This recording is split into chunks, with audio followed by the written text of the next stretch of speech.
Hello everyone, my name is David. I'm a life coach and I help people recover and heal and grow from all kinds of different trauma. Major subject matter that I deal with is personality disorders. One specifically is borderline personality disorder, and I get lots of questions and I get lots of requests to make videos. I have a weekly Q&A that I get bombarded with questions about this disorder. It's a very sad, horrible, difficult disorder. It can be very difficult to understand for both the disordered person and the people around them. I hope that this video will help a little bit both people maybe understand the disorder. I'm not saying I understand it perfectly. I think there's a lot of facets that I do understand about it, so I want to share this with you today. And the title of this video, Arrested Development, Birth of the Borderline, it has everything to do with borderline personality disorder, and that's emotional development or lack thereof. And that's what I wanted to talk about. Someone, Erik Erikson, has a theory about emotional development with children. And if you guys are interested to learn more about this subject, go study his work. It's interesting. But today I'm just going to gradually touch on some of the things that are so important about emotional development that borderlines don't get. They never received. So emotional development begins all the way in the womb, when infants' neurological system is starting to form. And when children are born, they need that strong connection with their mother. And I think borderline personality begins that early. Not saying people that aren't connected with their mother will become borderline. This is just where it starts. Borderline personality disorder is all about neglect. Massive emotional neglect. A lot more than narcissistic personality disorder, that's for sure. Healthy emotional development in infants goes along with the emotional health of mom. It's a direct correlation to the emotional health that mom is at, the emotional state. And right in infancy, there must be a strong connection with mother. Absolutely. And I think right away it starts to form security for the child to feel secure. Most important emotional need. When the mom's state is, maybe they're borderline, maybe they're psychotic, maybe they're in psychosis, maybe whatever, something, a drug addiction, something where they don't connect with their children.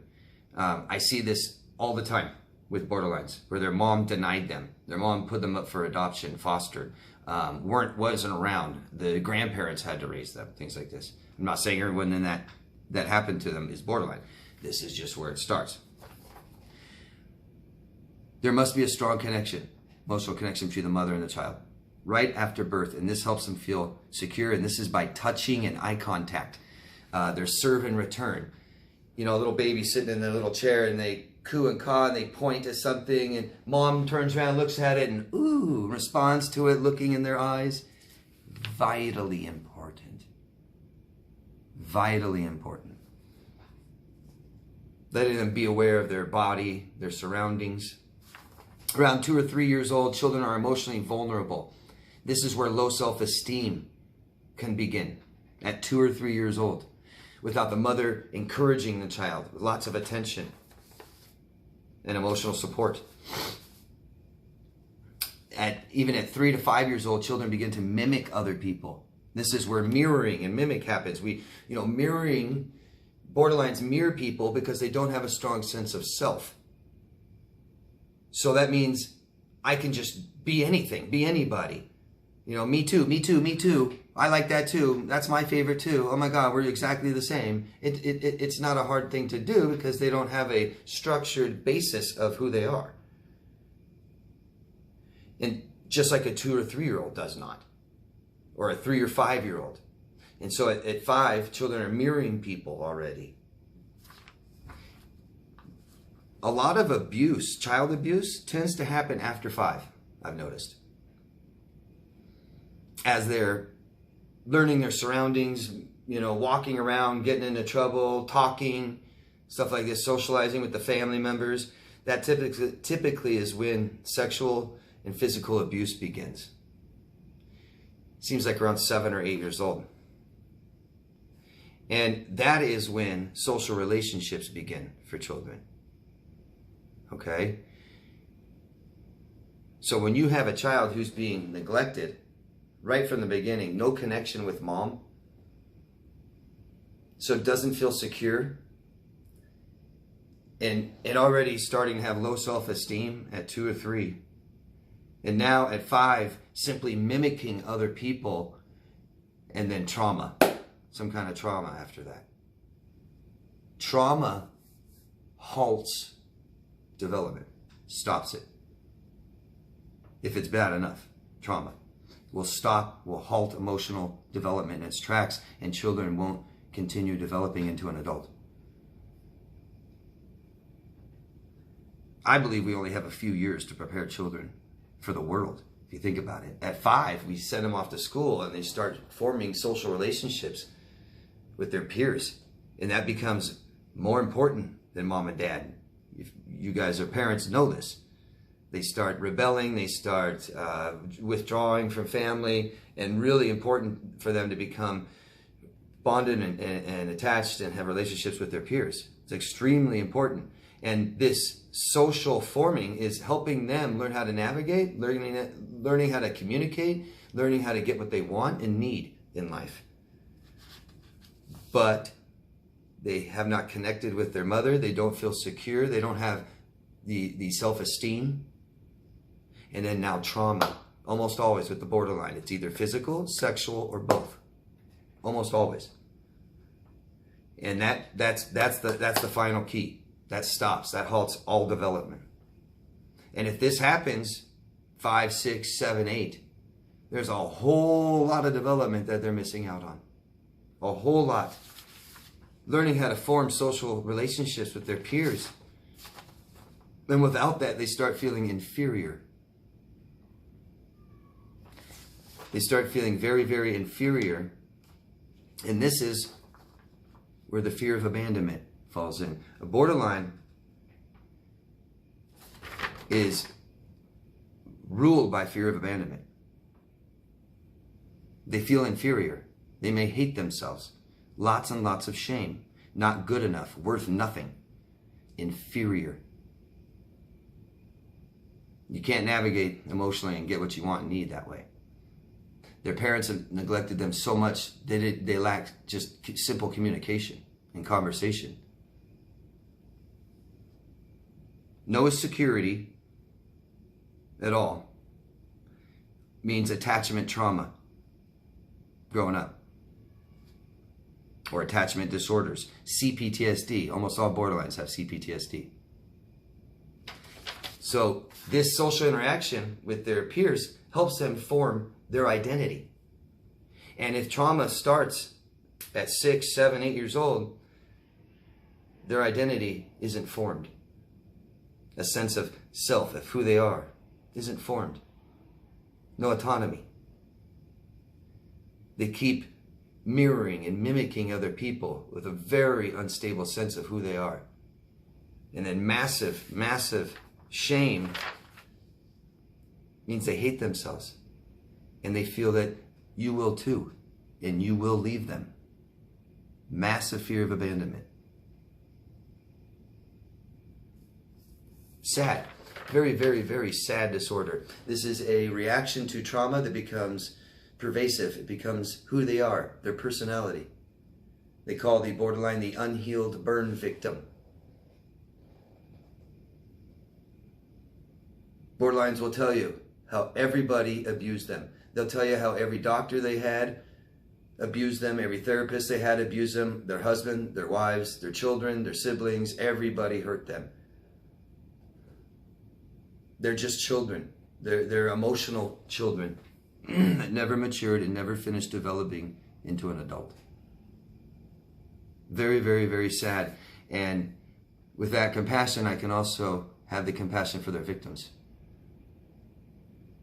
When you get into a personality disorder, you begin to exploit people.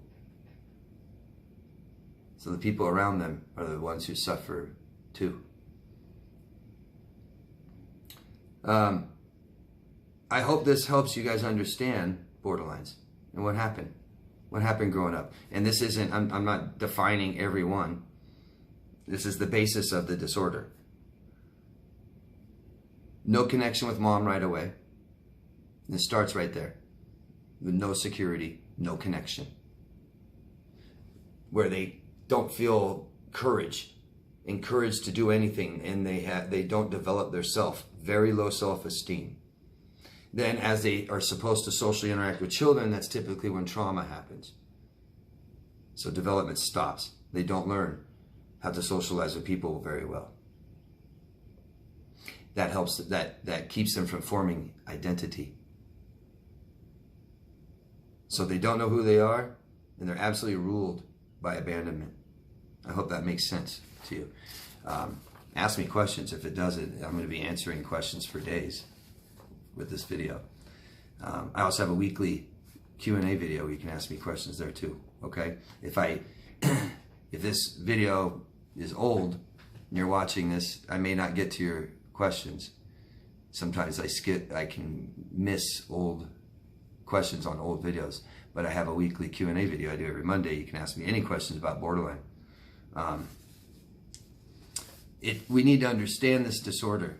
People that have it need to understand it, and the people around them need to understand it, because if you've lived with someone who's borderline, you feel that you're in love with them, had an intimate relationship with them, you're most likely traumatized by this. This kind of, they're so unstable, they're very up and down, black and white, and that's how every relationship goes, on, off, up and down, extremes, idealization, devalue, and it's nasty. And after you deal with them, they almost always say you're a bad person, and this is the smear campaign.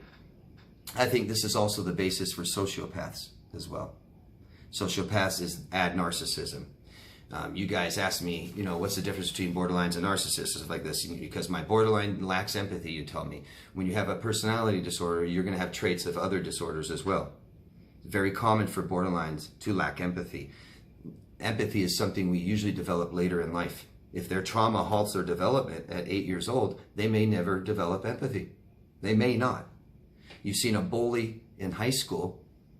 I use this example a lot, and I think it's a good one. You'll see a bully, someone that's mean and bullies people, obviously doesn't have empathy in high school, and then you see them in college or in their 20s. You see them later, and they're nice people, and they could be very nice. They developed. They're past that. They feel bad for being that way. They know it was wrong. Now they have empathy. At 18, 19, they developed empathy. That happens. If you have arrested development at 8 years old, you may not have empathy. See how that works? Development's vitally important. Every day of it, every year of it. Childhood couldn't be more important. People ask me, why do you think most of the problems, start in childhood? Because why would we develop problems in adulthood if we already figured it out in childhood? We have problems in adulthood because we never figured it out in childhood. Pretty simple. Anyways, that's it for this video. Thanks, guys. I hope this helps. Hope it helps you understand and learn a little bit more, because the more you understand pain and trauma and things like this, the better you feel. You're healing from it, okay? That's what healing is. Thanks, guys. Ask me questions, talk amongst yourself, and answer each other's questions, okay? Love yourself first, always, and I'll see you later. Bye-bye.